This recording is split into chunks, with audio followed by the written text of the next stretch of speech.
Your mind is a pressure cooker of notifications, deadlines, and expectations.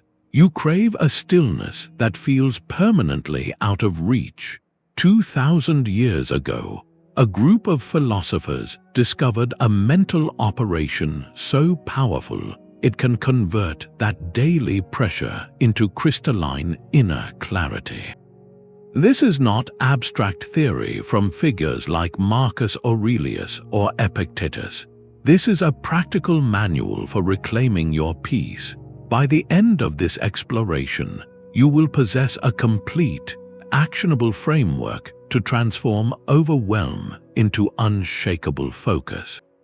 We will dismantle the precise practices that allow you to meet chaos with calm and frustration with insight. How do you currently navigate the relentless stream of demands without losing your center? What is truly yours to command in a chaotic day? This is the single most important question a Stoic asks, and it forms the bedrock of everything that follows. The ancient teacher Epictetus, born into a life of hardship, framed this with stunning clarity. He said that our peace of mind depends on understanding one simple distinction. Some things are within our power and some things are not. Within our power are our own judgments, our impulses, our desires, and our actions. Everything else, from the weather to the traffic, from a colleague's mood to the stock market, is not within our power. It is external. Think of this as the foundational filter for every single piece of pressure that comes your way. When stress hits, you run it through this filter first. Is this thing within my control, or is it out of reach? Mentally, or even on a piece of paper, place each one into its proper category. Is this pressure rooted in something within my control or outside of it? This simple act of sorting is not passive acceptance. It is the first, decisive move of taking command of your inner world. Notice the immediate label your mind slaps on an interruption. A missed call becomes a looming problem. A critical email morphs into a personal attack. This instant, almost invisible act of labeling is where pressure is manufactured, not where it lands. The Stoics identified this precise moment as the critical frontier of our inner peace. They called it the discipline of assent. This is the practice of consciously pausing before you agree with your first, raw impression of any event. It is the mental pause button you can press in the space between what happens and how you react.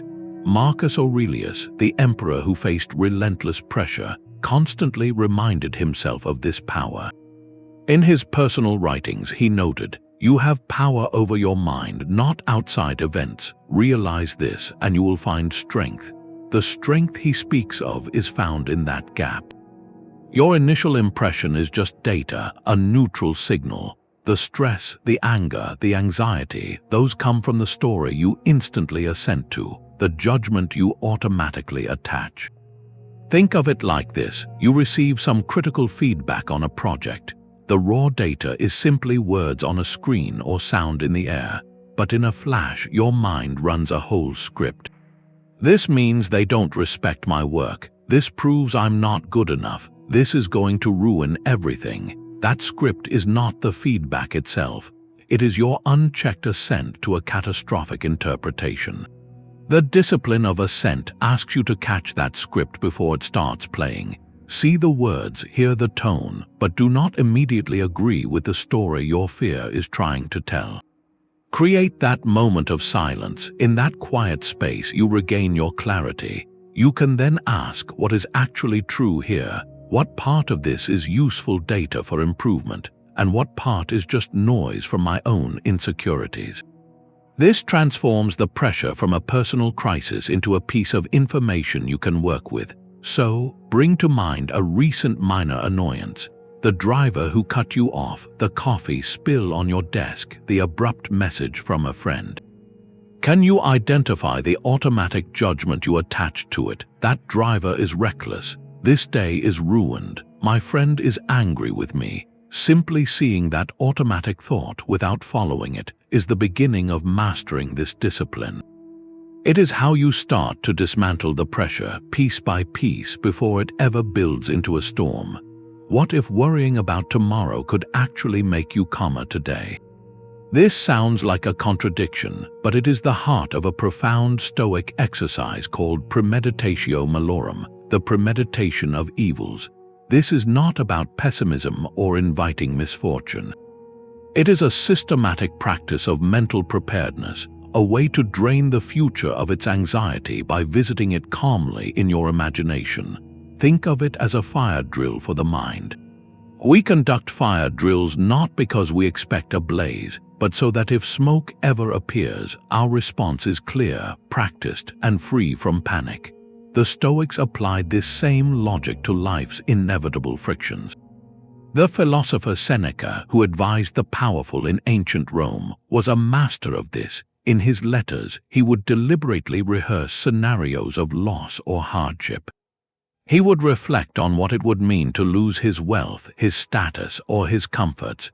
He did this not to make himself miserable, but to achieve two powerful results. First, to realize that even in those circumstances, he could still live with integrity and purpose. And second, to appreciate the gifts of his present moment all the more deeply, seeing them not as permanent entitlements but as welcome temporary gifts. This practice detaches the sting of fear from potential events. When you vividly imagine a challenge beforehand, you separate the thing itself from the shock of its arrival. The event may still be difficult, but the element of traumatic surprise is removed. You have already walked the path in your mind and identified your resources. This is the crucial difference between Stoic premeditation and toxic worrying. Worrying is a passive, frantic cycle of what if, fueled by fear and helplessness. Premeditation is an active, controlled rehearsal of then what, focused on your agency and response. Let's make this practical with a modern scenario. You have an important, potentially difficult conversation scheduled for tomorrow. The pressure is building. Instead of letting vague anxieties swirl, you sit for 5 minutes and conduct the premeditation. You close your eyes and vividly imagine walking into the room. You picture the other person reacting poorly, perhaps raising their voice or dismissing your points. Now, here is the key. You do not just imagine the external event. You meticulously imagine your own ideal response. You see yourself keeping your breath steady. You hear yourself responding with clarity, not with heat. You visualize sticking to the facts, acknowledging their emotion without being swept away by it. You mentally walk through maintaining your composure. By doing this, you accomplish something remarkable. You have transferred the event from the category of a frightening unknown into the category of a managed possibility. You have already faced the worst of it in a safe space, and in doing so, you have revealed to yourself your own capacity for resilience. So, bring to mind a single upcoming event that holds some weight for you. It could be a presentation, a family discussion, or even a potential travel delay. For just a moment, mentally walk through it. See the challenge arising, and then, with deliberate care, focus entirely on how you would wish to respond. What would a calm, clear, and virtuous version of you do next? That rehearsal is not preparing for failure. It is building a blueprint for your own clarity, no matter what the day brings.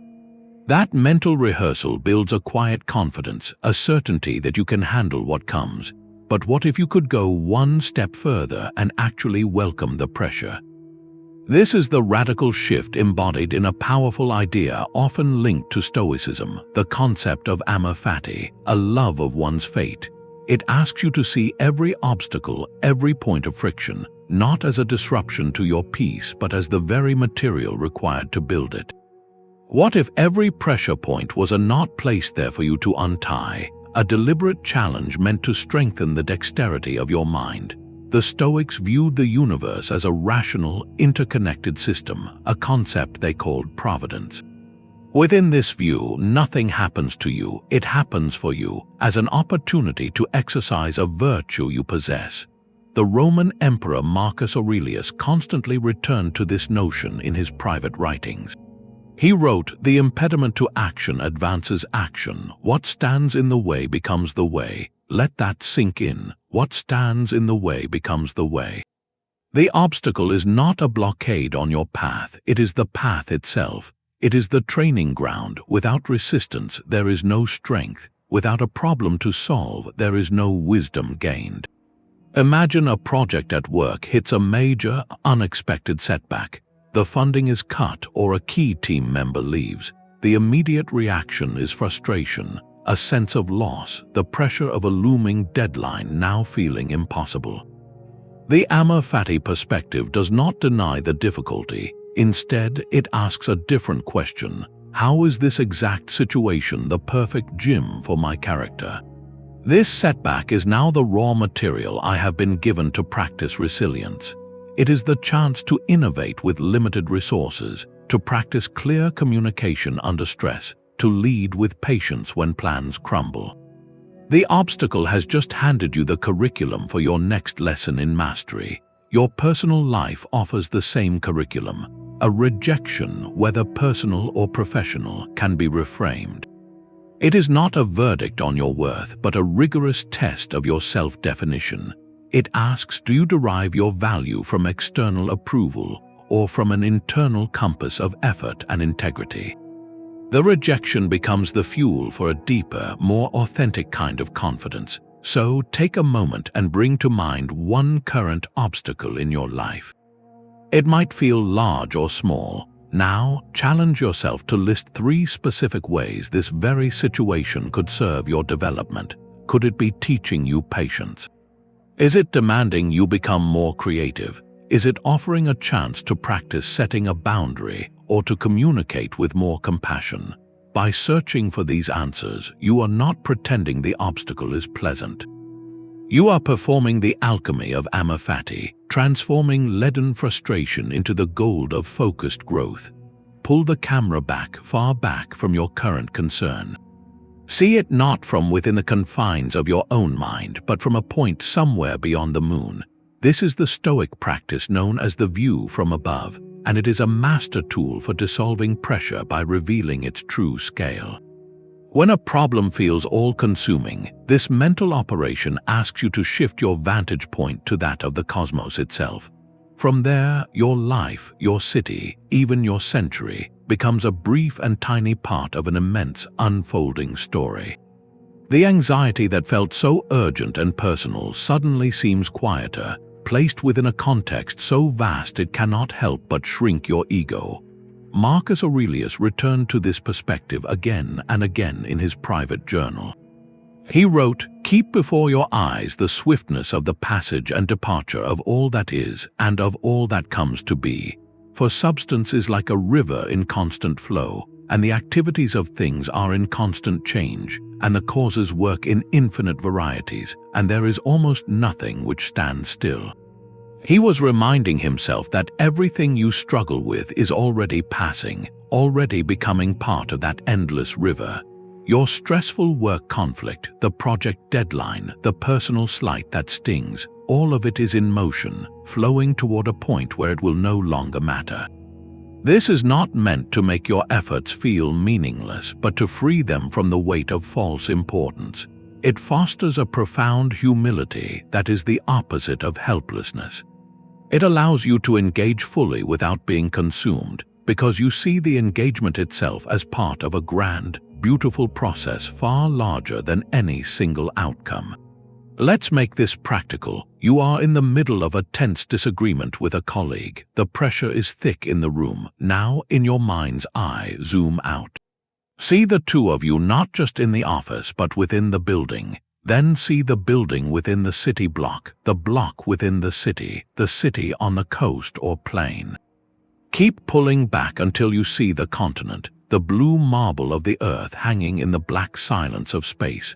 From there, your disagreement is invisible.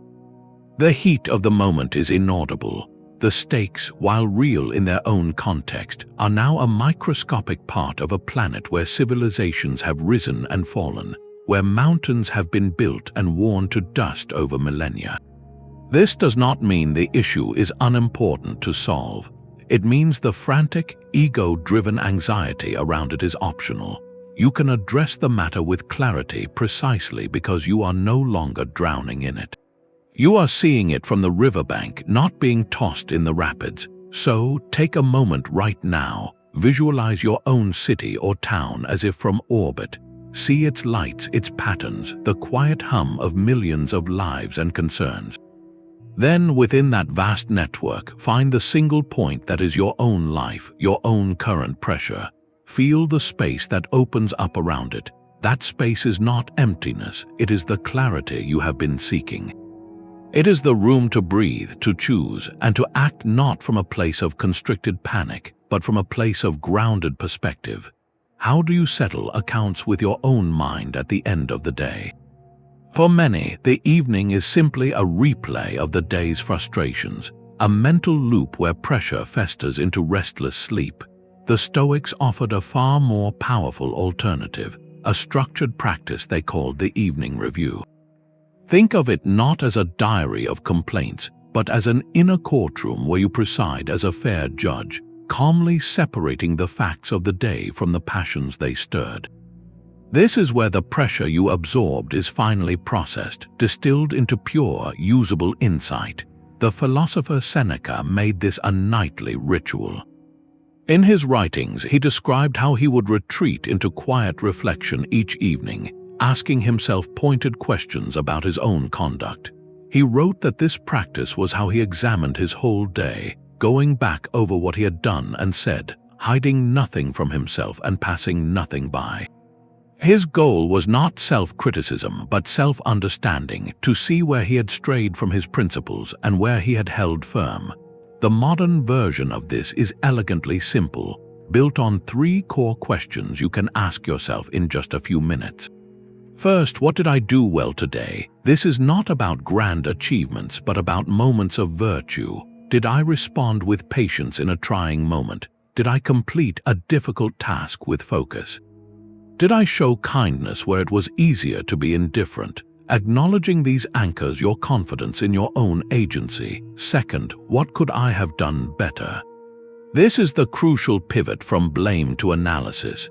The question is not who was wrong, but where did my own judgment falter? Perhaps I assented too quickly to a negative impression about a colleague.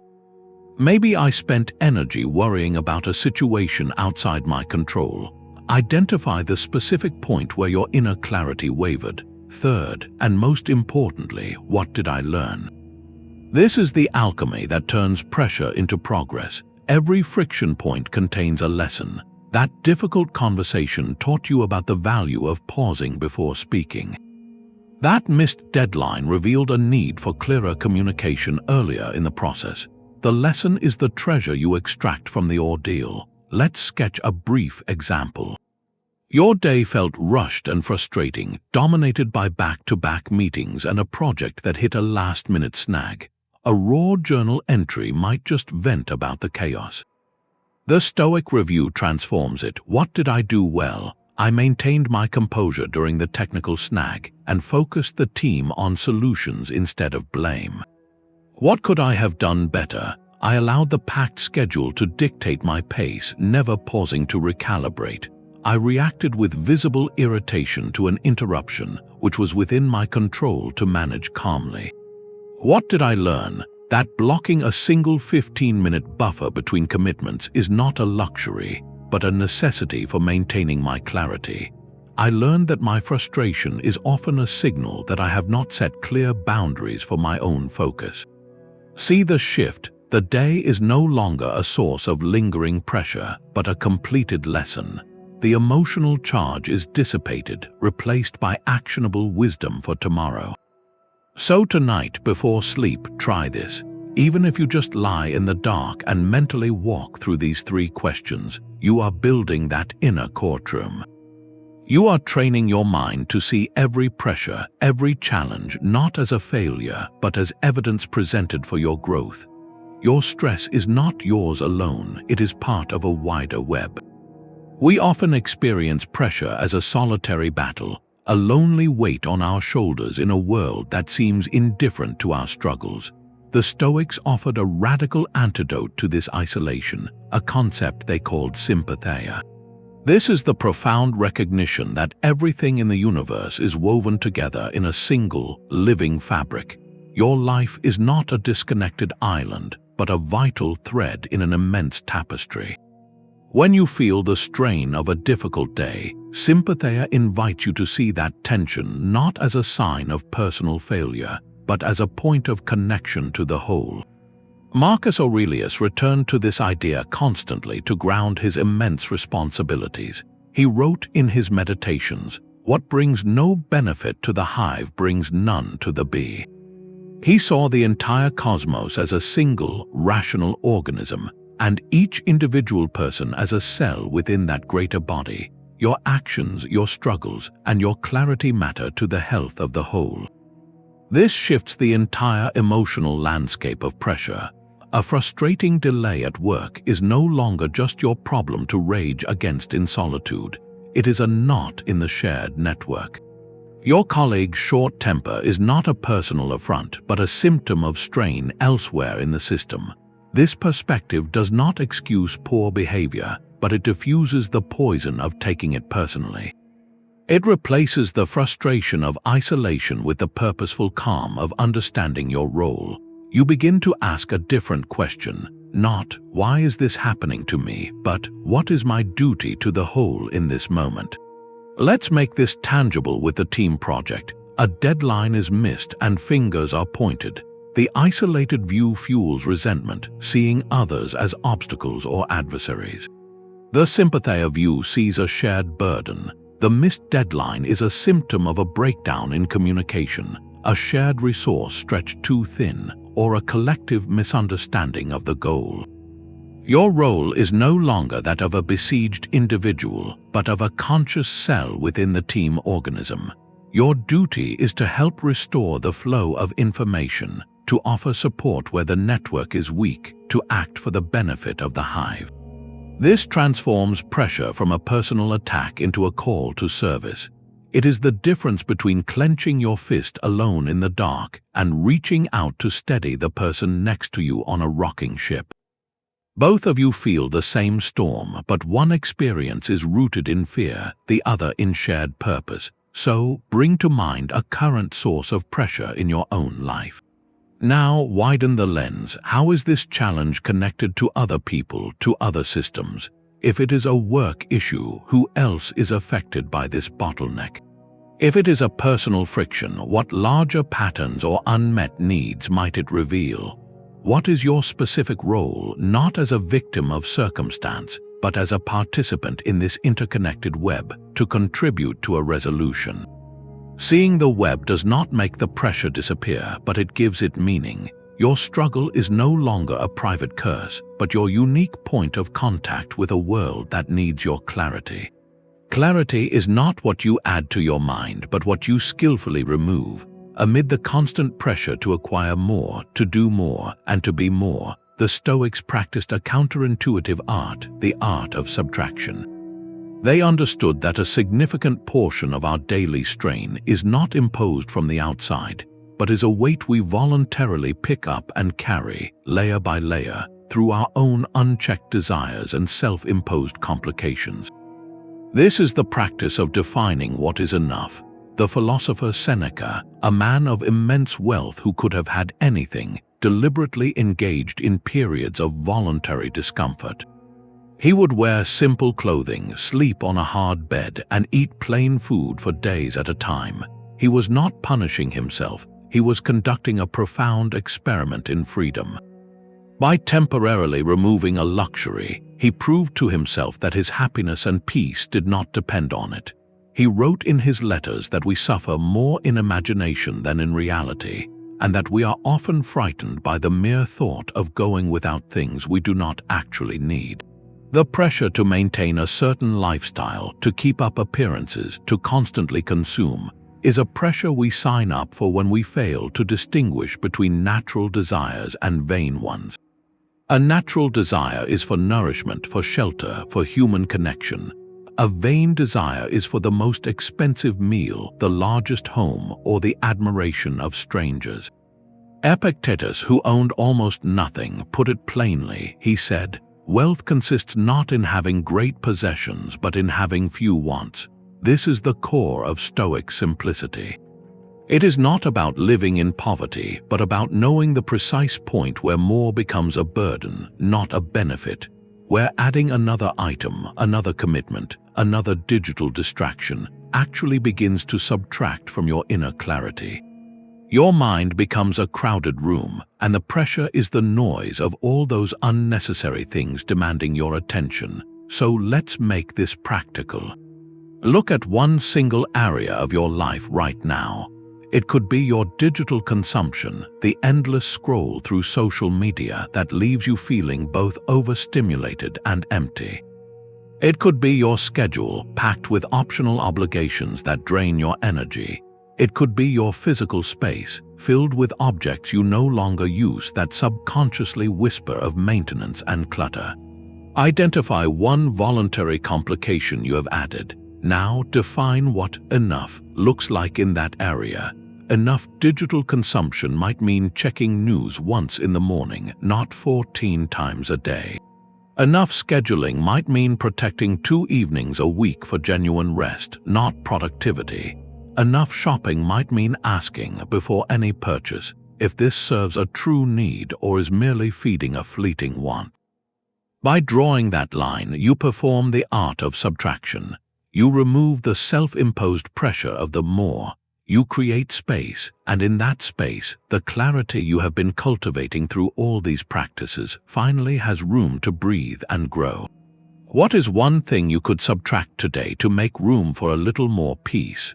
Remembering the limit frames the value of the moment within it.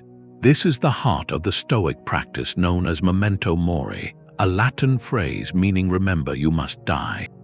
To modern ears, this can sound grim or even frightening, a morbid fixation. But for the Stoics, it was the opposite, a liberating tool of immense clarity. It is not about dwelling on endings, but about using the awareness of life's finitude to instantly prioritize what is essential, cutting through the fog of trivial pressures that consume our days. Think of it as a lens that brings your truest priorities into sharp, undeniable focus. The Roman Emperor Marcus Aurelius, who faced the weight of empire and personal loss, turned to this meditation to ground himself. He wrote in his private journal, "You could leave life right now. Let that determine what you do and say and think." He was not being dramatic but practical. He was using the reality of mortality as a focusing agent, a way to instantly dissolve the pettiness and procrastination that steal our presence. His contemporary, Seneca, echoed this in his letters, writing, "You act like mortals in all that you fear, and like immortals in all that you desire." We fear loss as if we have endless time, yet we postpone what matters as if we will live forever. The Memento Mori practice corrects this illusion. It installs a gentle but persistent urgency, not for frantic activity, but for virtuous action and deep gratitude. It asks, if today were your last, would the thing causing you stress right now even register? Would that minor slight, that administrative hassle, that desire for someone else's approval, hold any weight at all? This perspective does not make our daily responsibilities vanish, but it reorders them. It places the argument with a loved one, the procrastinated creative project, the withheld kindness, into their proper context. They are not small items on an endless to-do list, but significant choices within a limited and precious span of time. Let's apply this with a practical example. You find yourself putting off a difficult but important conversation, letting the anxiety of it linger for days, creating a low hum of background pressure. Now apply the Memento Mori lens. If you were acutely aware that your time, or theirs, was profoundly limited, would you let this silence continue? The imagined awkwardness or conflict shrinks next to the potential regret of leaving words of understanding or reconciliation unspoken. The practice shifts your motivation from avoiding discomfort to honoring the relationship itself. Similarly, In a moment of procrastination, scrolling mindlessly instead of working on something meaningful, the same question arises. Is this how you wish to spend a portion of your finite, unrepeatable day? The answer is not meant to induce guilt, but to grant permission, to liberate you from the trivial and point you toward the work that feels aligned with your purpose. So take a quiet breath and consider this reflective prompt. If you carried a deep, calm consciousness of life's finitude throughout this single day, what would you immediately stop doing? And more importantly, what would you finally begin? The most powerful form of striving is the one that leaves you unbroken by the result. This is the paradox at the heart of the Stoic reserve clause, a mental addendum you attach to any goal. It means you commit to the action with your entire being, while simultaneously whispering to yourself, fate permitting. You pour your energy into the process, but you detach your sense of self from the outcome. This is not a half-hearted effort. It is a complete effort with an open hand. The ancient teacher Epictetus framed this beautifully in his discourses. He advised his students to approach life as an actor approaches a play. Your job is not to write the script or to demand a certain ending. Your job is to play your assigned role, whatever it may be, to the absolute best of your ability. He wrote, "Remember that you are an actor in a play, which is as the playwright wants it to be." What is yours is to play the assigned part well. The applause, the reviews, the success of the production, these are not yours to control. Your excellence is found entirely in your performance. This clause is your psychological armor against the crushing pressure of expectation. It protects you from the despair of disappointment and the frantic anxiety of hope, because it places your worth squarely within the arena of your own choices, not in the verdict of the world. Let's make this tangible with a common modern pressure point: preparing for a pivotal job interview. Without the reserve clause, your entire mental state is tied to one binary outcome. You get the job or you fail. Every hour of preparation is laced with the fear of that potential no. The pressure builds until your confidence feels brittle. Now apply the clause. You commit fully to the process. You research the company thoroughly. You practice your responses. You prepare thoughtful questions. You do everything within your power to present your best self. And yet, alongside that diligent work, you consciously accept a simple truth. The final decision rests with the interviewers. Their needs, their internal politics, their personal biases are a vast landscape of factors you cannot see or control. The reserve clause allows you to walk into that room with a profound calm. You are not there to beg for validation. You are there to perform your role, the role of a qualified and thoughtful candidate with excellence. If you get the offer, you receive it with gratitude, not with a desperate gasp of relief. If you do not, you can receive that news with dignity, knowing your performance was not a failure, but a complete action whose result was simply outside your command. Your worth was in the preparation and the presence, not in the letter that arrives afterward. So, bring to mind an upcoming effort that holds weight for you, something where you feel the familiar grip of anxiety about the result. It could be a creative project you will share, a difficult conversation, or a personal goal. Now, mentally attach the reserve clause to it. Plan to do everything within your sphere of influence with focus and care. And then, practice the inner acceptance that the final outcome, while you may prefer one path, is not the measure of your character. How would your approach to that effort change if your primary goal was not to secure a specific result, but to execute your part with clear-eyed excellence, come what may? Notice you are having the thought, "I cannot handle this." That simple act of noticing is the beginning of a powerful modern technique with ancient roots, a practice known as cognitive distancing. It is the skill of seeing your thoughts not as absolute truths, but as temporary mental events, like clouds passing across the sky of your awareness. This creates a crucial space between the pressure-inducing thought and the core of who you are, draining the thought of its power to define your reality. You are not your thoughts, you are the observer of your thoughts. This is a direct echo of the Stoic insight we explored earlier. Epictetus stated it plainly centuries ago when he said, "People are disturbed not by things, but by the views which they take of them." The disturbing thing is not the external event, but the internal narrative, the thought event that we mistake for reality. When a wave of anxiety hits about a future meeting, the thought "I am going to fail" is not a prophecy. It is a sentence your mind has generated, a view it is taking. Cognitive distancing asks you to see that sentence for what it is, a string of words appearing in your consciousness, not a command you must obey.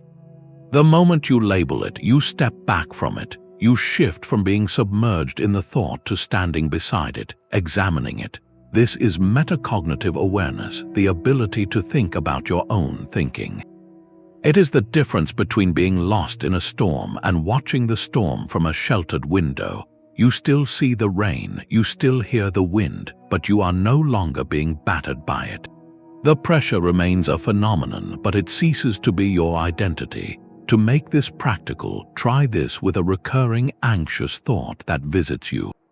When you notice it arise, do not argue with it or try to push it away. Instead, literally introduce it with a simple phrase. Say to yourself, either silently or aloud, "I am having the thought that I am not prepared enough." Or, "I am noticing the feeling of overwhelm." This linguistic framing creates instant distance.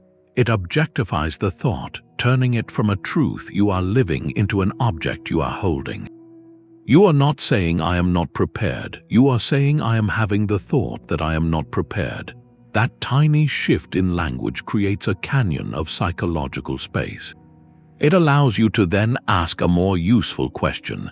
Is this thought helpful? Is it based on evidence, or is it just an old fear wearing a new costume? By labeling it, you give yourself the choice to engage with it or to let it pass on by, acknowledging its presence without granting it authority over your next action. So today, your practice is to become a gentle detective of your own mind. Catch one recurring negative or pressuring thought as it appears. It might be about your capability, about someone else's opinion, or about a future outcome.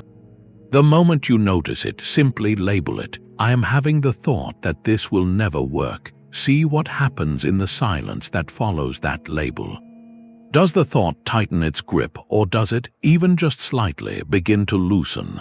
That space you create is not empty. It is the very clarity you have been cultivating, finally having room to speak. What if the way out of your own head is through service to others?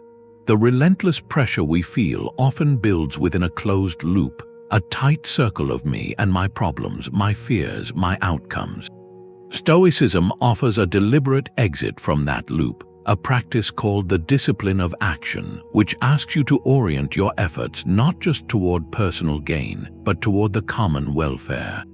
This idea is rooted in the Stoic concept of oikeiosis, the understanding that we are naturally drawn to care for others, and that our own well-being is inextricably linked to the health of our communities.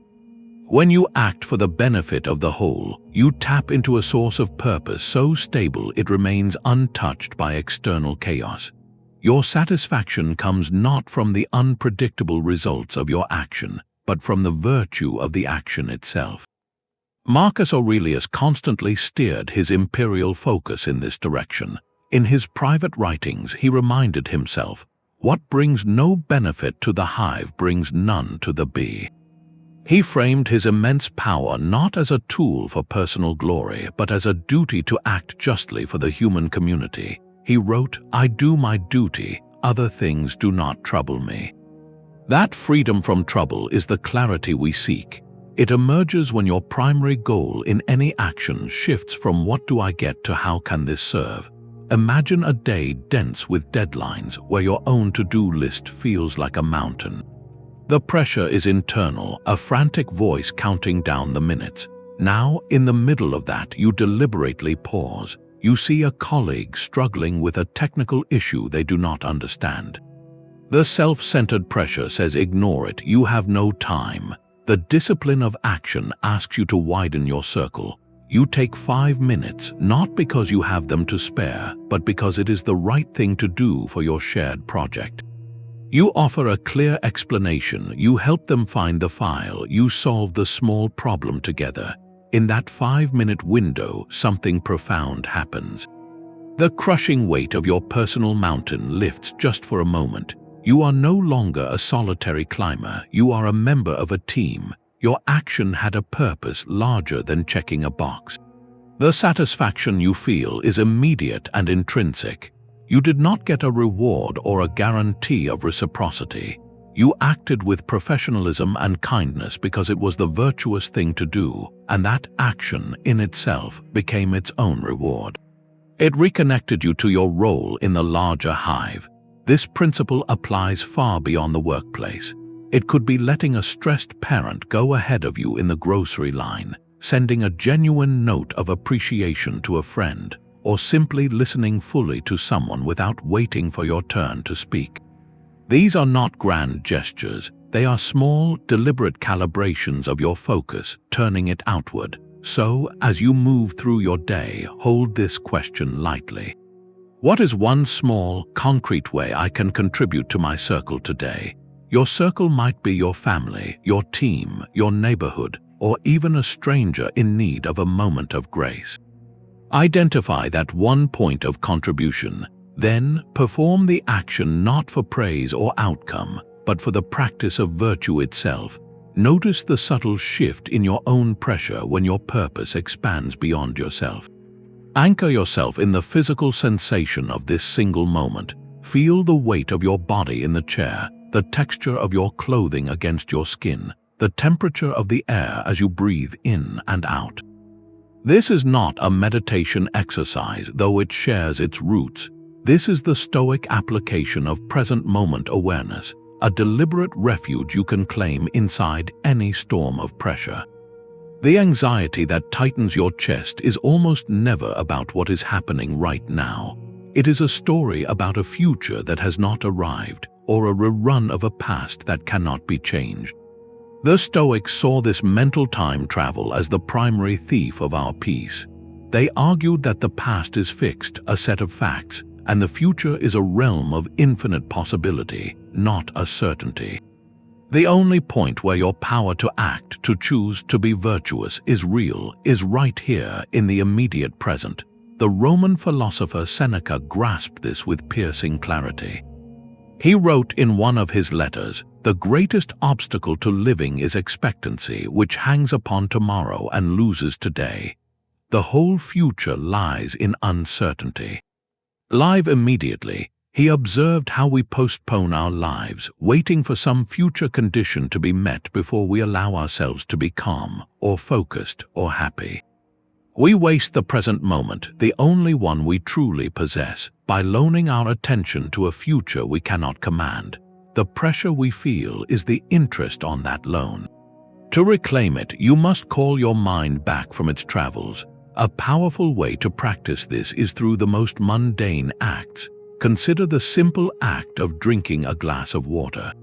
Normally, you might do this while scrolling on a screen, planning your next task, or replaying an earlier conversation.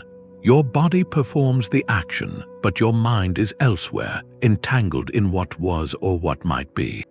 The Stoic intervention is to bring them together. Pick up the glass and feel its cool, smooth surface. Notice the water's clarity as you lift it. Feel the liquid touch your lips, its temperature, its taste as you swallow. Sense the movement in your throat. For those 10 seconds, there is no project deadline, no unresolved argument, no looming uncertainty. There is only the water and the act of drinking. This is not an escape from responsibility. It is a tactical reset of your attention.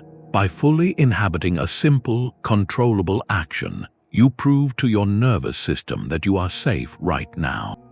You break the cycle of rumination by giving your mind a single, concrete point of focus within your sphere of control. The chaos of past and future loses its grip because you are no longer feeding it with your attention. Your one practice for today is this. Choose one routine activity you will perform with full, undivided attention. It could be washing your hands, feeling the water and the soap. It could be walking to your car, noticing the rhythm of your steps and the sensation of the ground beneath your feet. It could be listening to a colleague, truly hearing their words without formulating your reply. For the duration of that single act, let the past and the future fall away. Your world contracts to just that sensation, that action. In that contraction, you will find an expansive clarity. The pressure of what comes next cannot find you here because you are finally, fully here. To be unshaken by stormy seas, you must sometimes sail in rough weather. This is the principle behind a powerful Stoic practice known as voluntary discomfort. It is the deliberate, temporary choice to embrace a minor hardship, not because you have to, but because you can. Think of it as strength training for your resilience. You would not expect to lift a heavy weight in a crisis if you had never touched a dumbbell. In the same way, you cannot expect to remain calm and clear during life's inevitable storms if you have never tested your capacity for discomfort in calm waters. The Stoics were not advocating for a life of misery. This is the opposite of masochism. It is a proactive, controlled experiment in self-reliance. By occasionally choosing a simpler meal, a cooler shower, or a walk in brisk weather, you accomplish two profound things. First, you prove to yourself in a tangible way that your happiness and stability do not depend on perfect external conditions. Second, you drain the future of one of its greatest fears, the fear of hardship itself, because you have already faced a version of it on your own terms and discovered you are stronger than it is. The Roman teacher Musonius Rufus, who taught Epictetus, was a strong proponent of this hard training. He argued that practicing philosophy was not just about reading books, but about conditioning the body and mind to endure, stating that we must accustom ourselves to be content with little. His contemporary, Seneca, regularly engaged in these experiments. He would dress in poor clothing and sleep on a hard bed for several days, eating only the plainest bread. Afterward, he wrote that he felt a thrilling confidence, knowing that his peace was not held hostage by his possessions. The goal was never the discomfort itself. The goal was the freedom it revealed. So how do you apply this today without turning your life into an ordeal? You start microscopically small with something almost laughably easy. Your practice is not to suffer but to observe. For instance, tomorrow morning when you step into the shower, turn the dial to a slightly cooler temperature than is perfectly comfortable for the final 30 seconds. Do not shock yourself, just lean into the mild, brisk sensation. As the water hits you, notice your instinct to retreat, to seek the warmth, then choose to stay. Breathe steadily, observe the physical sensation without the mental story of complaint. Feel your body adjust. When you step out, notice the heightened alertness, the vivid feeling of being truly awake in your own skin. That is the clarity you are building. Or choose to walk to a nearby errand instead of driving. Feel the slight effort, the weather on your face, the slower pace. In that space, you are not avoiding efficiency, you are practicing presence. You are demonstrating to your own mind that convenience is a preference, not a requirement for your well-being. These tiny acts are like depositing coins into a bank account of resilience. They prove a fundamental truth your comfort-addicted mind often forgets. You are far more adaptable and robust than you assume. So this week, your challenge is this. Choose one small, voluntary discomfort. It could be skipping a second cup of coffee, taking the stairs, or spending an evening without any screens. Execute it not as a punishment, but as a curious scientist running an experiment on the self. What do you discover about your own capacity when you voluntarily step just outside the circle of perfect ease? The answer you find might just be the most comforting truth of all. Not a disastrous meeting, but a meeting where Project X was delayed. That shift in language is not a trick of semantics, it is a surgical tool for clarity. This is the practice of objective description, the act of stripping away the emotional story you have wrapped around an event to see the plain, factual core of what actually happened. You move from a loaded narrative which creates pressure to a neutral observation which you can work with. This is a direct application of the discipline of assent we explored earlier, taking that crucial pause and using it to translate your impression back into simple reality. Marcus Aurelius constantly drilled himself in this mental operation. In his meditations, he advised himself to strip away the shell of impressions, to see things as they truly are in their own nature. He wrote, "Penetrate inwards into men's leading principles, and you will see what judges you are afraid of, and what kind of judges they are of themselves." He was reminding himself to look past the surface story, the reputation or the title, to see the human being and the facts at hand. Your mind under pressure is a master dramatist. It takes a simple event and writes a whole screenplay around it, complete with villains, victims, and dire consequences. Objective description asks you to put down the pen and just read the stage directions. Let's make this practical with a personal conflict. You had a tense exchange with a family member. The story in your head might be, "They completely disrespected me and ruined the entire evening with their selfishness." That sentence is packed with judgments: disrespected, ruined, selfishness. It fuels anger and a sense of victimhood. Now apply objective description. Write down only what was observable to a video camera had one been present. What words were spoken, in what tone, what specific actions were taken. You might arrive at something like, "During dinner, I stated my preference about vacation plans. They sighed, said that won't work for me, and left the table." This stripped-down version is not less true, it is more true. It contains the factual data without the inflammatory commentary. Suddenly, the event is smaller, clearer. You can see it for what it is, a difference of opinion expressed poorly, rather than a global indictment of your relationship. The pressure transforms from a sweeping emotional crisis into a specific communication problem you can address. Your one practice for integrating this is straightforward but profound. Take a current worry, a single point of pressure you are carrying. Now, challenge yourself to write one sentence that describes it using only neutral, observable facts. Not, "I'm terrified my presentation will be a humiliating failure," but "I am presenting new data to the leadership team on Friday morning." Not, "My finances are a hopeless mess," but "My credit card balance is $1,200 higher than my savings account balance." See the space that opens up around the problem when you remove the story. The first version feels like a trap. The second version is simply a set of circumstances, a situation awaiting your clear-eyed response. That space is where your power resides. Your inner clarity is not a fragile state to be protected, but a fortress you build brick by brick through each choice you make. The Roman Emperor Marcus Aurelius described this as the soul's citadel, an inner stronghold of virtue and reason that no external chaos can ever breach unless you open the gates yourself. He wrote in his meditations, "You have a mind that is free from passions, a citadel, for a person can find no stronger fortress or place of retreat than their own soul." This is the ultimate destination of all these practices, the construction of a self that remains unshaken because its foundation is built on principles, not on the shifting sands of circumstance. Think of yourself as the architect of this space. Every time you apply the dichotomy of control, you are laying a cornerstone. Each moment you pause to question an impression, you are raising a wall. When you choose voluntary discomfort, you are testing the integrity of your structure. This citadel is not built in a day of grand effort, but through the quiet, consistent masonry of daily decisions.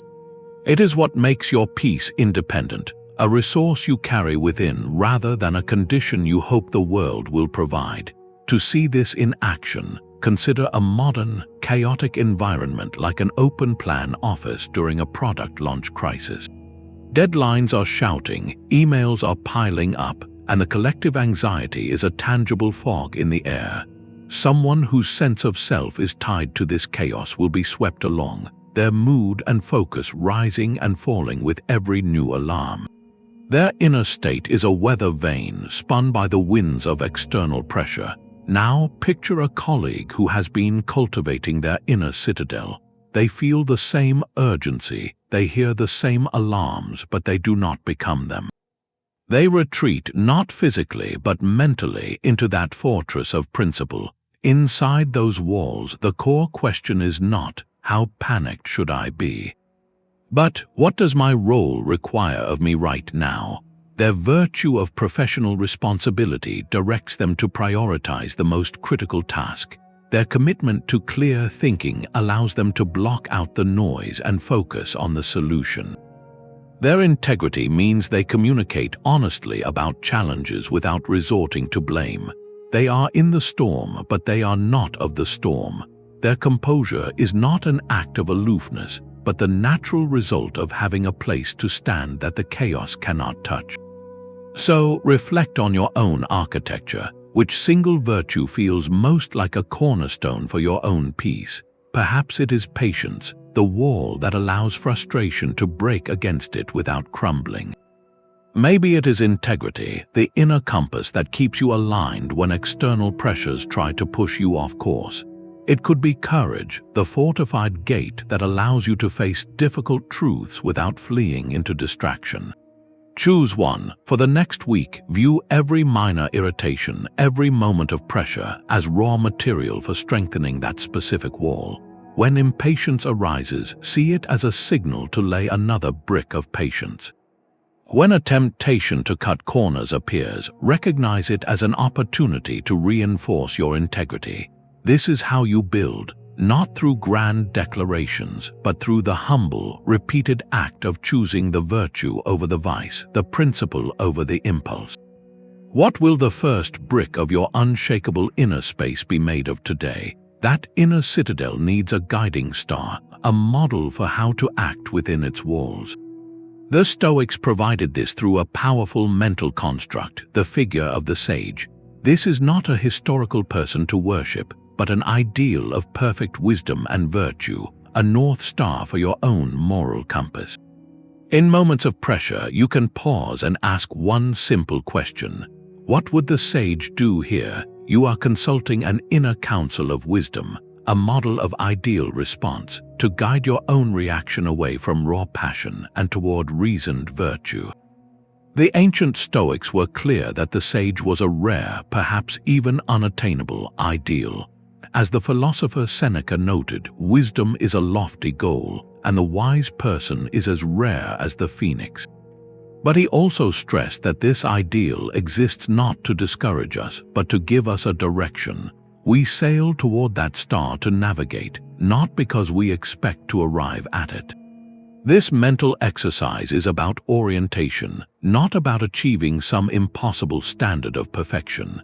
It provides a template for action when your own emotions are clouding your judgment.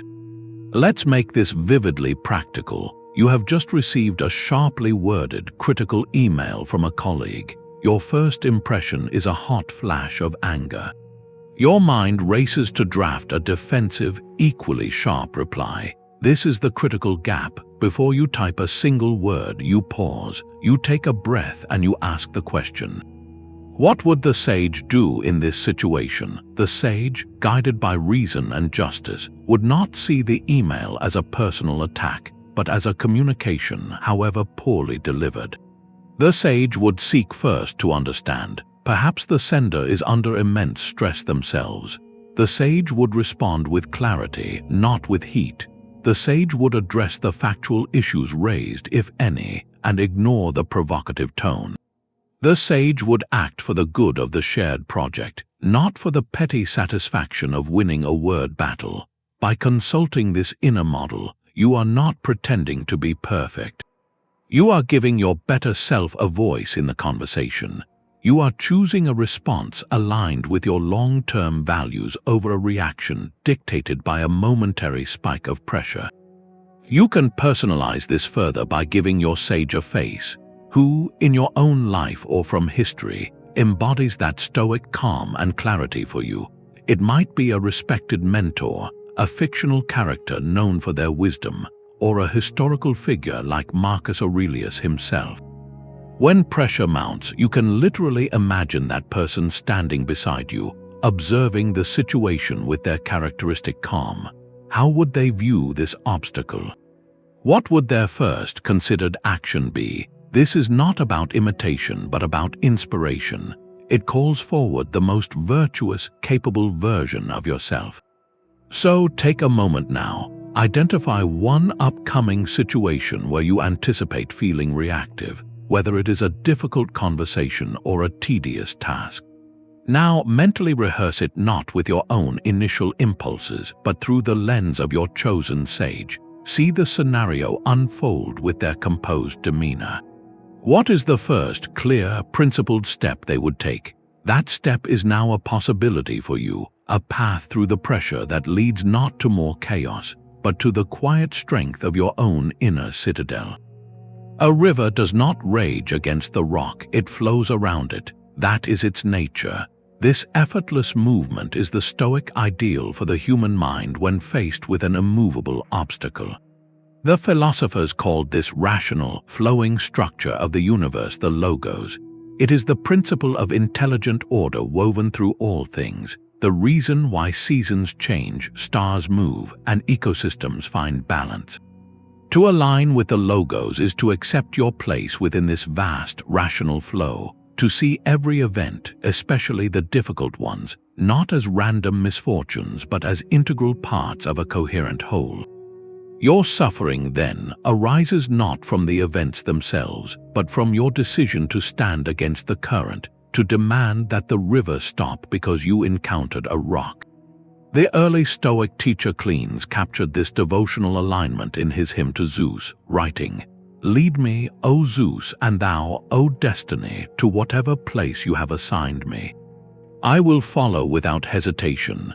This is not passive surrender to fate, but active cooperation with a reality far greater than your personal preferences.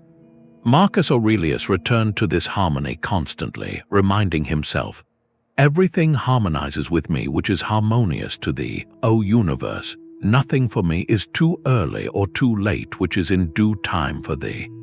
He was training his perception to see the synchrony, not just the friction. Let's translate this from cosmic principle to concrete Monday morning. You have planned an important outdoor event for months, a gathering that means a great deal to you. The morning arrives and a steady, unrelenting rain begins to fall. The event is impossible. The initial reaction is frustration, a sense of personal injustice.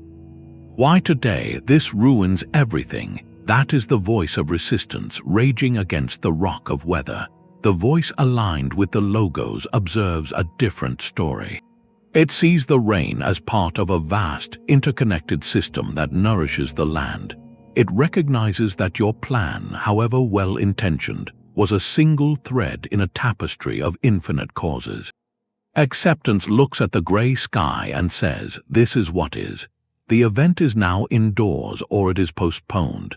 This shift does not magically produce joy, but it dissolves the secondary suffering of resentment. The energy you would have spent on mental protest is now freed for adaptation, for creating a meaningful alternative within the new reality nature has presented. So, bring to mind one current situation in your life where you feel that familiar tension of resistance. It might be a delayed career move, a shift in a relationship, or a personal limitation you keep pushing against. For just a single moment, experiment with pure acceptance. Do not try to fix it or judge it. Simply acknowledge with the neutrality of the river observing the rock that this is the current shape of reality. What happens to the pressure around that situation when you stop pushing, even for just one breath? That rock in the river of your life does not demand your anger, only your acknowledgement. But what about the rocks you pick up and carry with you long after the current has moved on? A final, piercing question can dissolve their weight in an instant. Is this thing you are upset about worth compromising your peace, your integrity, your reason? The Stoics called this the pause of proportionality, a moment of radical value assessment where you hold any concern against the ultimate standard, your own soul. Does this situation, however frustrating, actually threaten my character or my virtue? If the answer is no, and it almost always is, the pressure it creates instantly loses its legitimacy. You are asked to trade your inner clarity for something of far lesser value, and you get to choose not to make that trade. The teacher Epictetus framed this with unforgettable force. He said, "It is not events that disturb people, it is their judgments concerning them." And then he delivered the crucial line, "You are not harmed by the things that happen, you are only harmed if you believe you are." The harm he speaks of is not physical, but moral and psychological, a corrosion of your inner citadel. You are only harmed if you assent to the judgment that this external event has power over your virtue. The practice of proportionality is your shield against that unnecessary harm. Let's make this vividly practical with two modern pressure points. First, road rage. You are cut off in traffic. The immediate surge of anger is a biological reflex, a flash of perceived threat. The story your mind spins is one of disrespect, of danger, of injustice. Now apply the pause before the honk or the grimace solidifies. Ask the question, is this driver's action worth compromising my peace? Is it worth the minutes of simmering anger that will pollute my morning? Does this momentary event threaten my character? The answer is a clear no. Your character is defined by how you handle challenges, not by how perfectly the world behaves. Choosing to let the anger pass without acting on it is not weakness. It is a demonstration of strength, a reaffirmation that your peace is too valuable to be auctioned off to a stranger's poor driving. Second, the social media argument. You read a comment that strikes you as deeply misguided or even offensive. The urge to craft the perfect, cutting reply is powerful. It feels like a battle for truth. Pause. Ask what real value for my core self is at stake here. Will my corrective comment change this person's mind, or will it merely escalate a conflict that drains my focus and ties my emotional state to a stranger's keyboard? Is winning this digital skirmish worth the cost of my own tranquility? Often, the virtuous action is not to fight, but to disengage, to refuse to let your inner clarity be held hostage by a comment section. Your integrity remains intact because you chose not to engage in a battle that had nothing to do with your true purpose. So, your practice for the hours ahead is this. Carry this single question with you like a tool on your keychain. Is this worth my soul? When the next minor irritation arises, the long line, the rude comment, the spilled coffee, let that question be the filter. Feel the pressure arise, and then watch what happens when you measure it against the immeasurable value of your own peace. You will find that most of what agitates you is simply not a worthy trade. Resentment is a slow poison for the mind, a pressure that builds when we fixate on what we lack or what we feel we deserve. Its antidote is not passive thankfulness, but a disciplined, active dismantling of that very discontent. This is Stoic Gratitude, a practice so powerful it rewires your perception of pressure from the inside out. The philosopher Seneca, who we have seen navigate immense wealth and power, understood this deeply. He observed that we suffer more in imagination than in reality, because our minds spin elaborate stories of what we do not have, blinding us to the gifts that are already present. Gratitude is the act of pulling your attention back from that imaginary lack and planting it firmly in the tangible reality of what is. It grounds you, not in a fantasy of a perfect life, but in the actual, often overlooked provisions of this moment. Marcus Aurelius began his days with this recalibration. In his personal writings, he listed morning reminders, including to give thanks for the people he would meet and the opportunities he would face, even the difficult ones. He did not wait for a perfect day to feel grateful. He used gratitude as the lens through which to view the day itself, transforming potential irritations into subjects for reflection. So how do you practice this as an active defense? You go hunting for the lesson within the difficulty. Consider a person in your life who consistently tests your patience, perhaps a demanding colleague or a critical relative. The natural pressure response is resentment, a building frustration at their behavior. The Stoic Gratitude intervention asks you to pivot. Instead of focusing on their flaws, you actively search for the specific virtue their presence is forcing you to develop. Is this person teaching you the boundaries of your own calm? Are they offering you a daily drill in the discipline of not taking things personally? Can you be grateful not for their behavior, but for the iron they are providing to sharpen your character?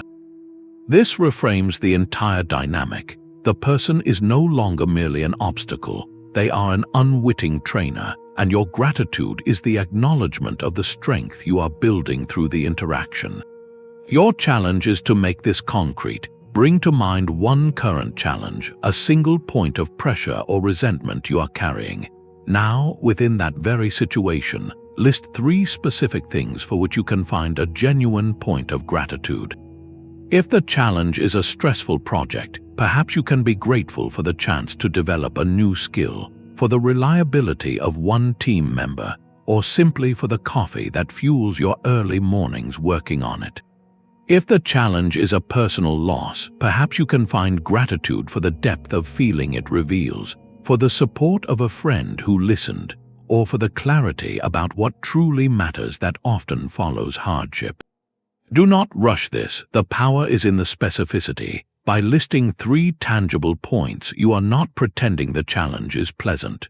You are performing a cognitive coup, shifting your mind's headquarters from the barren land of lack to the fertile ground of what is already sustaining you. This is how you disarm resentment. You stop feeding the story of what is missing, and you start building a new story, brick by grateful brick, from what is already here. Your current struggle is not a random collection of bad days. It is a necessary chapter in a story only you can tell. The Stoics invited us to step back from the granular frustration of the moment and adopt the perspective of an author, or even an artist, viewing a life as a coherent narrative or a finished piece of art. From this vantage point, the pressures and setbacks are not flaws to be erased, but essential plot twists and contrasting shades that give the entire work its depth, meaning, and beauty. Without conflict, there is no plot. Without shadow, there is no form. Marcus Aurelius returned to this artistic vision of existence, writing in his Meditations to consider the universe as one living being, with a single substance and a single soul, and to observe how all things are coordinated and work together. He saw his own life as a role to be played well within that grand narrative, a single note contributing to a vast, harmonious symphony. To live in accordance with nature for the Stoics was to play your part with excellence, understanding that your part includes both the triumphs and the trials. This narrative lens transforms how you interpret the pressure you are under right now. Instead of asking, "Why is this happening to me?" you begin to ask a more powerful question: what is this chapter about? What is this specific stretch of road teaching my character? A period of intense professional uncertainty, for instance, stops being a meaningless ordeal. When viewed through the narrative lens, it becomes the apprenticeship. This is the chapter where you learn patience, where you build foundational skills under pressure, where you discover what you are truly made of when the external rewards are not yet visible. The frustration is the friction that shapes you, the resistance that builds the muscle the next chapter will require. A time of personal loss or deep transition might be titled The Unbuilding. It is the painful but necessary chapter where old structures, old identities, or old attachments are cleared away to make space for new growth that could not have emerged otherwise. The grief is not a punishment, it is the cost of a profound change in the story's direction, the dark soil from which a different kind of strength will eventually grow. So take a quiet moment for a reflective exercise. Briefly outline the chapter you are in right now. Do not judge it as good or bad. Simply describe its setting, its central challenges, and its cast of characters. Then give it a working title as if it were a chapter in a book about a person learning to live with wisdom. Is it the test of patience, the forging of integrity? The practice of letting go. By naming it, you claim authorship. You move from being a passive character buffeted by events to the conscious author who understands the purpose of this part of the plot. This chapter of pressure is not a mistake in the manuscript. It is the very thing that makes the protagonist's eventual clarity earned, meaningful, and true. The space between a provocation and your reply is where clarity is forged. This is the frontier of the discipline of conversation, a direct application of Stoic principles to the words you choose to speak or withhold.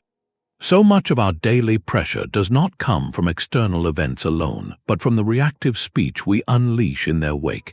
We feel a sting and we lash out with a cutting remark. We feel insecurity and we fill the silence with unnecessary chatter. We feel a need to win and we argue past the point of understanding. The Stoics saw the tongue not as a mere tool, but as a powerful instrument of either peace or chaos, requiring the same rigorous training as the mind. The teacher Epictetus, who devoted significant time to this topic, offered a stark warning. He said, "If you wish to improve, be content to appear clueless or stupid in extraneous matters." He was urging his students to practice restraint, to let go of the compulsion to comment on everything, to correct everyone, or to have the last word in every exchange. Your social peace and the peace you offer others depends on this discipline. To cultivate this, the Stoics would have recognized the power of a simple, three-part filter for your speech. Before you speak, especially under pressure, pause and run your words through these gates. First, is it true? Not just factually accurate, but are you speaking from a place of honest perception, free from exaggeration or the distortion of anger?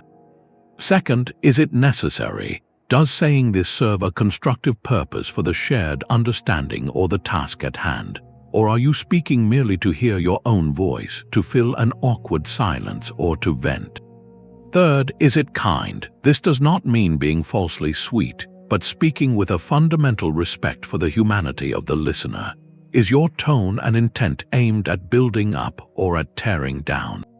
When your potential words fail any one of these filters, the most virtuous and powerful action is often to choose silence. Consider a common modern scenario. You are in a break room and a colleague begins to gossip about a third person's performance, inviting you to join in. The pressure is social, a subtle pull to bond through shared criticism. Your unchecked impression might be to agree, to add your own piece of gossip, to feel included. Now apply the filter. Is what you are about to say true? You may not know the full story. Is it necessary? Does sharing this critique improve anything, or does it only spread negativity? Is it kind? Speaking about an absent person in a derogatory way rarely is. By applying this brief internal check, you have a clear path. You can simply listen without endorsing, and then gently steer the conversation toward a neutral topic, or excuse yourself. You have not created conflict, but you have refused to contribute to a source of social pressure and potential harm. Your silence in that moment becomes an act of integrity. Your practice for today is to enter your next conversation not as a speaker waiting for their turn, but as a listener with a singular purpose. Choose one interaction, perhaps with a family member over dinner or a colleague in a one-on-one meeting. Commit to listening with the goal of truly understanding their point of view, not just preparing your rebuttal. When the urge to interrupt arises, feel it and let it pass. When you feel a reactive reply forming, pause and mentally apply the three filters. Notice how this changes the temperature of the exchange. The pressure to perform, to be right, to dominate begins to dissolve. In its place, you may find something far more valuable, a genuine connection and a clarity about what, if anything, actually needs to be said. Your posture is a philosophy made flesh. A slumped body invites a burdened mind to dwell there, while an upright frame creates a vessel for clarity. The Stoics understood this intimate connection not as a metaphor, but as a practical reality. They saw the care of the body as a direct duty to the soul, a necessary discipline for anyone seeking wisdom. The teacher Musonius Rufus, whose lectures influenced Epictetus, was emphatic on this point. He argued that just as a craftsman needs his tools in good condition, a philosopher needs a body that is healthy and responsive. He taught that physical training was not for athletic glory or vanity, but for developing endurance, for cultivating a tolerance for discomfort, and most importantly, for creating a reliable instrument for the mind's work. This is Stoic Physicality, a practice of self-respect where how you carry your body becomes an expression of how you govern your inner world. When pressure mounts, it does not exist solely in your thoughts. It crystallizes in your muscles, your breath, and your stance. Your shoulders creep toward your ears. Your breath becomes shallow and tight in your chest. Your jaw clenches. This physiological response is not just a symptom, it is a feedback loop. The tense body signals danger to the brain, which in turn amplifies the feeling of being under siege. The good news is you can interrupt this loop at the physical level, using the body as a lever to quiet the mind. The practice is elegantly simple and requires no special equipment. The next time you feel that wave of overwhelm, whether at your desk or in a crowded room, pause for just 60 seconds. Do not try to solve the mental problem first. Instead, attend to the physical vessel. Plant your feet firmly on the floor. Gently draw your shoulders back and down, as if creating a small, dignified space across your collarbones. Lengthen your spine, imagining the crown of your head floating upward. Take one slow, deep breath, feeling your diaphragm expand. Hold this deliberate, dignified posture for 1 full minute. You are not striking a pose, you are performing a physical declaration. You are telling your nervous system, through the language of posture, that you are not under immediate physical attack. You are creating a container of calm for the mental storm to settle within. This act is a direct application of the dichotomy of control. You may not control the incoming deadline or the difficult email, but you absolutely control the alignment of your skeleton and the rhythm of your breath in this very moment. By mastering this small, physical domain, you reclaim a foothold of agency that the pressure cannot touch. So, as you move through your day, begin to notice. Where does tension gather in your body when stress whispers? Is it a furrowed brow, a tightened gut, or clenched hands? Your task is not to judge it, but to observe it with curiosity. Then make one conscious, gentle adjustment. Release your jaw, unclench your fists. Take 3 deliberate breaths that are longer on the exhale.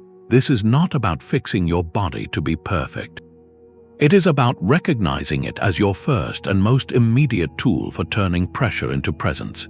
How will your body speak your philosophy today? Life hands you a script with a set of roles already written into it. You are a parent, a child, a friend, an employee, a citizen of your community. The existential pressure of figuring out who you are supposed to be often melts away when you stop asking that abstract question and start asking a far more practical one. How can I play the roles I already have with excellence? This is the Stoic concept of the ethics of station, a powerful framework that replaces confusion with clear, virtuous action. Your clarity does not come from escaping your duties, but from embracing them with integrity. The ancient teacher Epictetus framed this with his famous analogy of the actor in a play. He taught that you must remember you are an actor in a drama of such a kind as the playwright chooses. If he wishes you to play a poor person, see that you act the part well. If your role is that of a rich person or a leader or an ordinary citizen, see that you act this part well, for your business is to play the assigned part well. The playwright, in the Stoic view, is the rational order of the universe, the circumstances of your birth, your talents, and your relationships. Your job is not to complain about the length of your lines or the costume you have been given. Your job is to study the part and perform it to the absolute best of your ability, bringing the virtues of wisdom, courage, justice, and temperance to every scene. This perspective instantly cuts through the fog of what you should do. Your duties are not vague ideals, they are embedded in the concrete relationships and responsibilities you already hold. Let's make this vividly practical with a professional role. Imagine you work in an office environment simmering with subtle politics, gossip, and competition for recognition. The pressure to navigate this can feel overwhelming and ethically murky. What should you do? The Ethics of Station provides a clear map. First, define the core, virtuous duties of your role. As an employee, your primary duty is to contribute your skill and effort toward the shared goal of the organization. Your virtue of justice requires you to be fair in your dealings, to give credit where it is due, and to fulfill your commitments. Your virtue of courage means you speak truth when necessary, even if it is unpopular. Your temperance guides you to avoid office gossip, recognizing that such talk harms the collective hive. Your wisdom helps you discern when to engage and when to remain focused on your work. When you filter every decision through the lens of playing this one role well, the pressure of office politics loses its power. You are no longer trying to win a popularity contest or outmaneuver colleagues. You are simply executing your part with professional excellence. The confusing noise fades, and your path forward becomes astonishingly clear. Your action is not determined by what others are doing, but by what your character in this station demands. So, take a quiet moment for a reflective exercise. Identify your 3 most central roles in life right now. They might be partner, parent, colleague, volunteer, or neighbor. Write them down. For each role, ask yourself one simple question. What is one specific, virtuous action I can take today to play this part well? For a parent, it might be the action of patient listening, setting aside your phone for 15 minutes of undivided attention. For a citizen, it might be the action of informed compassion, researching a local issue that affects your community. For a friend, it might be the action of courageous support, sending a message of encouragement to someone who is struggling. Do not make this complex. The goal is to translate the grand idea of virtue into a single, doable act within a role you already occupy. This is how you build your inner citadel, not through dramatic gestures, but through the daily, excellent performance of the parts life has entrusted to you. When you focus on playing your given roles with integrity, a profound shift occurs. The exhausting pressure to be someone else or to be everywhere at once simply dissolves. You are exactly where you need to be, doing exactly what you are meant to do. Stoicism does not teach you to stop caring. It teaches you to care about the right thing in the right way. This is the subtle but life-changing heart of the Doctrine of Indifference. The ancient Stoics drew a line in the sand of human experience. On one side, they placed the only true good, the only thing that is inherently valuable, which is virtue, your own excellent character. On the other side, they placed everything else, your health, your wealth, your reputation, your career success, even your relationships. They called these things indifference. They are called this not because they do not matter, but because they do not have the power to make you good or bad, worthy or unworthy on their own. Their value is entirely dependent on how you use them. The historian Diogenes Laertius recorded this distinction clearly, explaining that for the Stoics, virtue is the sole good, and things like health and wealth are merely preferred but not good in themselves. This is the key that disentangles your self-worth from your life's outcomes. You can prefer to be healthy, you can work diligently for a promotion, you can desire a loving relationship. These are natural and reasonable preferences. The pressure and suffering arise when you mistakenly elevate these preferred indifference to the status of the good, believing that your happiness and worth are contained within them. When you do that, you hand over the keys to your inner citadel to forces you cannot fully control. The promotion becomes a verdict on your value. The positive reputation becomes a requirement for your peace. The state of your health becomes the barometer for your entire life's meaning. This is the source of so much unnecessary strain. The Stoic adjustment is to reorient your primary care. Care supremely about your virtue, your integrity, your courage, and your wisdom in pursuing these things. Be indifferent in the deepest sense to whether you ultimately get them. Your goodness is in the pursuit, not in the prize. Seneca captured this perfectly when he wrote, "It is not the man who has too little, but the man who craves more that is poor." Your poverty or wealth, in the Stoic sense, is determined by your relationship to these indifferents, not by their presence or absence. Let's make this concrete with the pursuit of a promotion. You want the new title, the increased salary, the recognition. These are perfectly reasonable preferred indifference. The conventional approach ties your entire sense of self to the outcome. You work not just with excellence, but with a frantic, grasping energy. Every step of the process is laced with anxiety. If you get it, you feel temporarily validated. If you do not, you feel personally defeated, as if your efforts were worthless. The Stoic approach changes the center of gravity. You commit to the process with absolute virtue. You work with diligence, you collaborate with fairness, you lead with integrity, you prepare with thoroughness. You do this because these actions are good in themselves, expressions of your character. The promotion itself, the title and the salary, remain in the category of preferred indifference. You would like to have them, but your worth is not stored there. You have already proven your worth through the quality of your effort. This mental stance is liberating. It allows you to engage fully, passionately even, without the attachment that turns hope into fear and effort into desperation.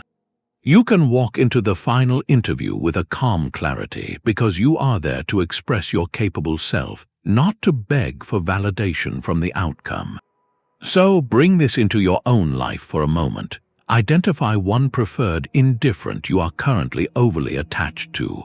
It might be a specific financial goal, a particular level of social recognition, or a desired physical appearance. Now practice the mental loosening. Acknowledge that this thing is preferred, it would be nice to have. Then firmly place it outside the fortress of your good. Your good is your character. Your good is how you act while pursuing or while possessing this thing. Can you feel the subtle release of pressure when you make that inner declaration? The goal does not vanish, but its power to define you does. Your power expands when you invest it where it can actually grow. This is the dynamic core of a modern framework that brings the ancient dichotomy of control into vivid, active focus. It is called the circle of influence, and it transforms the Stoic practice from a mental filter into a map for strategic action. You begin by drawing two circles, one inside the other. The large outer circle is your circle of concern.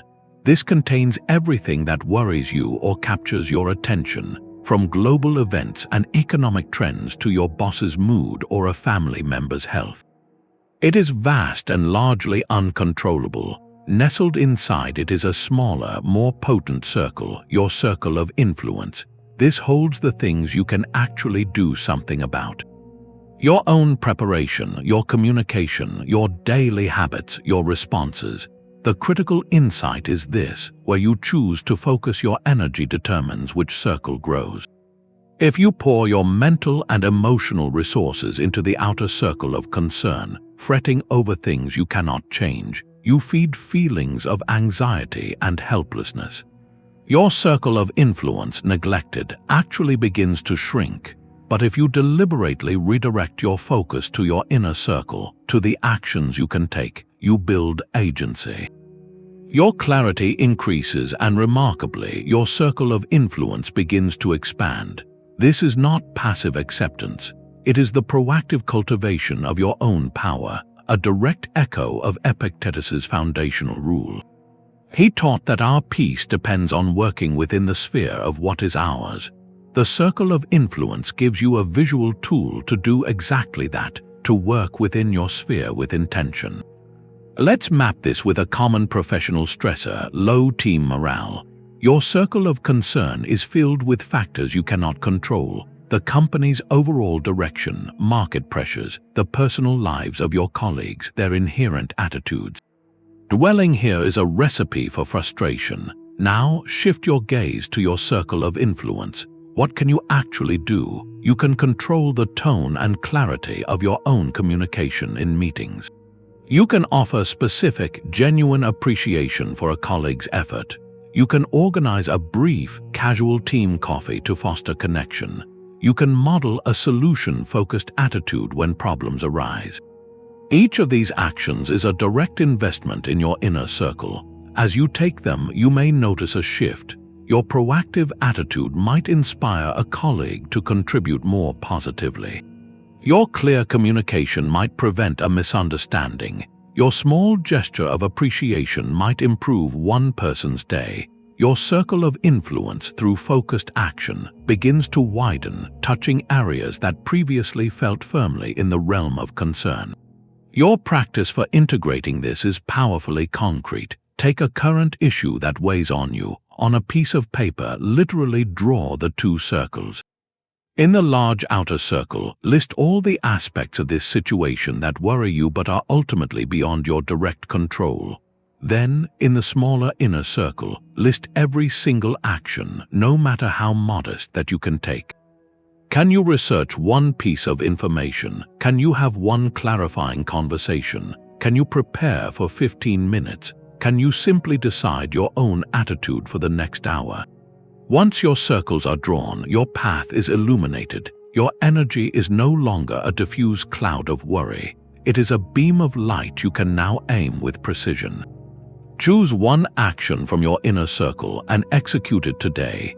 That single act is not just a task completed, it is a declaration. You are choosing to build your clarity from the inside out, expanding your power where it truly matters. The heat of anger is a chemical fire in the brain, a flash flood of pressure that can sweep away every principle you have built. In that critical moment, you do not have time for a philosophical debate. You need an emergency drill, a practiced sequence you can execute before the wave crashes. This is the return to reason, a 4-step protocol for when emotions rise, turning your Stoic theory into immediate, life-saving clarity. The Roman philosopher Seneca dedicated an entire work to this very battle, his text on anger. In it, he did not just condemn rage, he dissected its anatomy and prescribed a precise countermeasure, writing that the greatest remedy for anger is delay. He advised to command yourself to pause when you first feel the sting, for that initial impression is the most deceptive. Your protocol begins with that exact command, pause. It is the deliberate insertion of space between the provocation and your reaction, creating the arena where reason can re-enter. The moment you feel the surge, your first and only job is to stop. Put down the pen, lower your voice, step back from the keyboard, or simply take one full, conscious breath. This is not passive, it is the most active and decisive move you can make, seizing control of the timeline. Second, label the emotion with clinical detachment. Do not say "I am angry." Say "I am experiencing the feeling of anger." This is cognitive distancing in real time. You are not the fire, you are the observer who has noticed the smoke. By naming it, you objectify it. You separate the raw physiological response from your core identity, creating just enough room to see it as a temporary event in your consciousness, not as a truth about the situation. Third, apply the dichotomy of control with ruthless speed. Run the triggering event through the filter. What here is within my power, the other person's words, their tone, their opinion are not. Your judgment of those words, your physiological response, and your next action are. This step drains the emotional charge by redirecting your focus to your one true domain, your own agency. Finally, choose a single, small, virtuous action aligned with your character. This is where clarity transforms into conduct. The action is not about changing the other person or winning the argument. It is about demonstrating who you are in the face of pressure. Let's walk through this protocol with a visceral scenario. You are in a team meeting, and your manager unexpectedly criticizes a project you led, calling it disorganized and questioning your oversight in front of everyone. The heat rushes to your face, your heart hammers. This is the storm hitting. Execute the drill. Pause. You consciously still your body, perhaps by placing your hands flat on the table, anchoring yourself. You take that one breath. Label. Internally, you note, I am experiencing a surge of humiliation and defensiveness. Dichotomy. Their public critique is outside your control. Your composure, your listening, and your professional response are within it. Virtuous action. Your virtue here might be professional courage or justice. So you choose the next right thing. You look at your manager, keep your voice level, and say, I hear your concerns. I will review the project notes immediately after this meeting and schedule time with you this afternoon to address each point specifically. You have not agreed with the criticism, but you have not fought the storm. You have erected a shelter of professionalism within it. You acted from principle, not from passion. Now bring this from the rehearsal into your life. Look ahead to your upcoming week. Identify one predictable high-pressure situation where you know your emotions tend to rise. It might be a weekly tense meeting, a difficult school drop-off, or a recurring friction with a family member. Your task is not to avoid it, but to prepare for it. Mentally rehearse the 4 steps now. See the trigger arising, feel the pause, hear yourself label the emotion, watch yourself apply the filter of control. Decide on one small, virtuous action you could take. By pre-scripting this sequence, you are not planning a confrontation.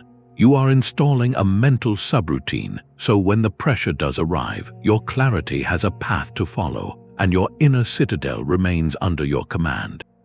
A single thread alone is fragile, easily snapped, but woven together with others, it becomes part of a fabric that can bear immense weight without tearing. Each Stoic principle we have explored is precisely that, a single, strong thread. The dichotomy of control, the discipline of assent, the view from above, the evening review, these are not isolated tricks for managing stress.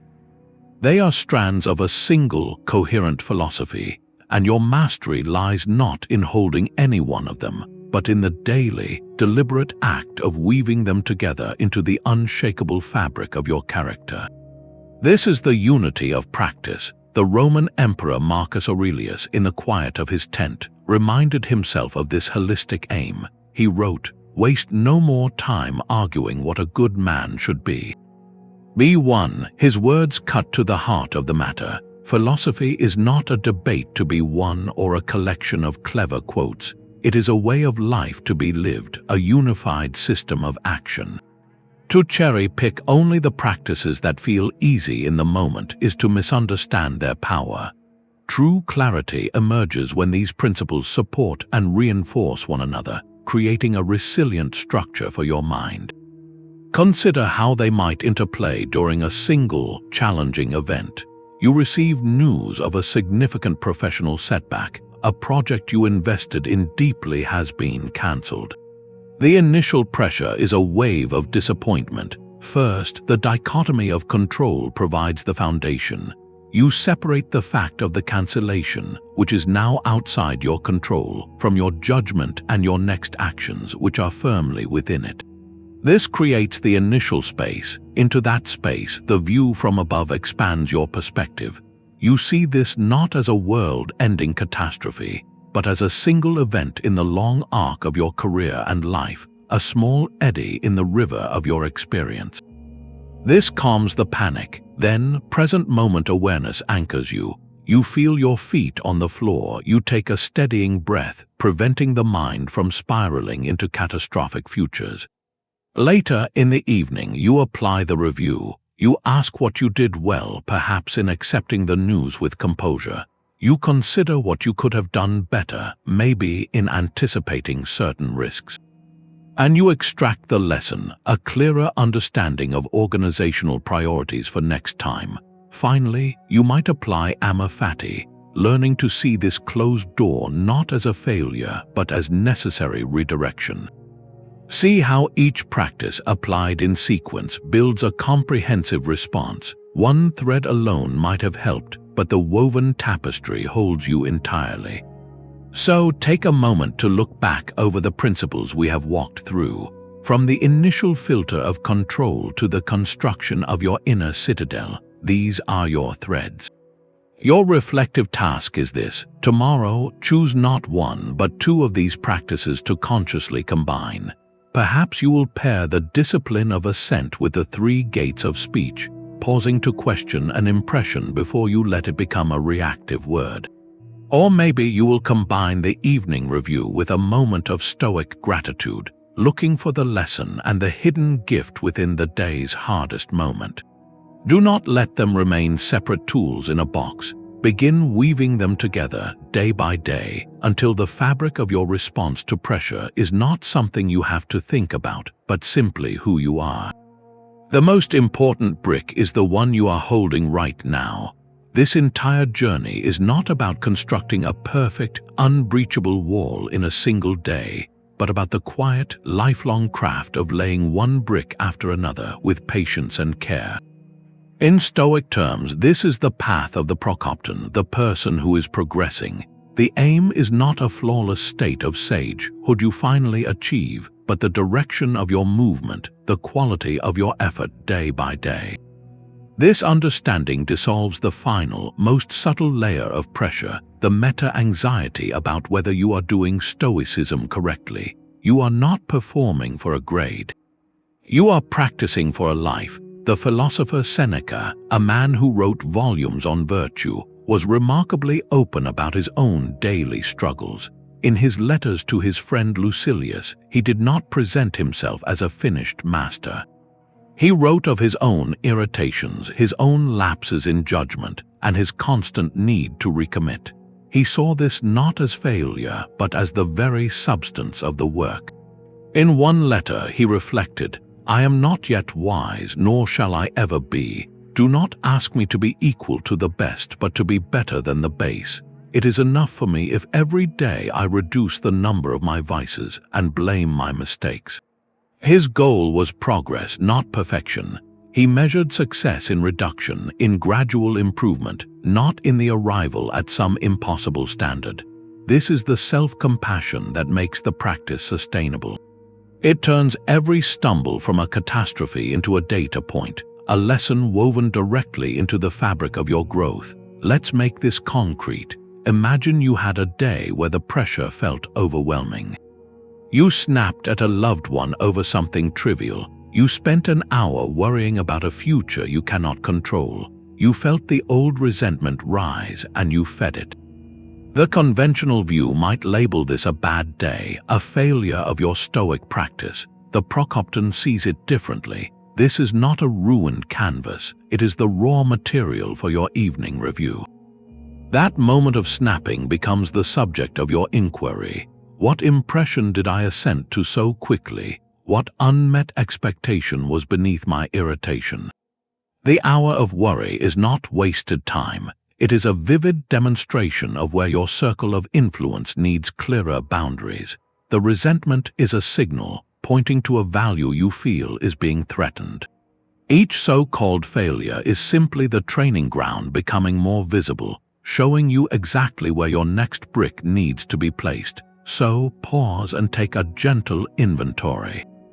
Over the course of exploring these ideas, what is one small, almost invisible sign of progress you can acknowledge in yourself? It might be as simple as noticing the tension in your shoulders during a stressful moment and consciously relaxing them. It could be the brief pause you took before replying to a frustrating message, even if the reply wasn't perfect. Perhaps it is the mere fact that you now recognize when you are worrying about things outside your control, whereas before that mental activity was just background noise.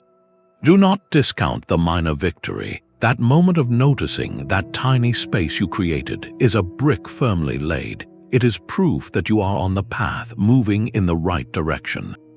The journey does not end. The practice does not conclude. It deepens. With each brick you lay, the inner citadel grows more resilient, not because it is finally finished, but because you are becoming the kind of person who knows how to build, how to repair, and how to find shelter within, no matter what weather the world brings. That daily pressure you feel is not an obstacle to your peace. It is the very substance from which you can build it. Each moment of friction, every point of resistance, is raw material waiting to be transformed through the deliberate practices we have walked through together. This is not a theoretical philosophy to be admired from a distance. It is a manual for living, a step-by-step process for converting the chaos of the external world into the crystalline clarity of your own inner world. You have learned to filter events through the foundational question of what is within your control and what is not. You have practiced the art of cognitive distancing, seeing your thoughts as passing weather rather than permanent truth. You have explored the radical acceptance of Amor Fati, learning to love the obstacles that forge your strength, and you have anchored yourself again and again in the power of the present moment, the only place where your true agency resides. These are not separate tricks but interlocking parts of a single, resilient system. The Roman Emperor Marcus Aurelius, who carried the weight of an empire, left us a line that perfectly captures this entire journey. He wrote, "You have power over your mind, not outside events. Realize this and you will find strength. This is the ultimate realization. The strength you seek is not found in silencing the storm around you, but in discovering the unshakable calm within you, a calm that the storm cannot touch." This is not a one-time lesson to be filed away. It is a lifelong practice, a daily return to the principles that return you to yourself. True freedom, the Stoics teach us, is found not in rearranging the world to suit our every preference, but in mastering our inner world so thoroughly that no external event can ever rob us of our peace, our purpose, or our clarity. You now hold the complete framework. The work, the beautiful, rewarding work, is to live it. If this exploration of practical wisdom has been valuable for you, consider subscribing for more guides to navigating life with clarity and purpose. And in the comments below, I would be curious to know, which single principle will you commit to practicing first as you begin building your own unshakable inner citadel?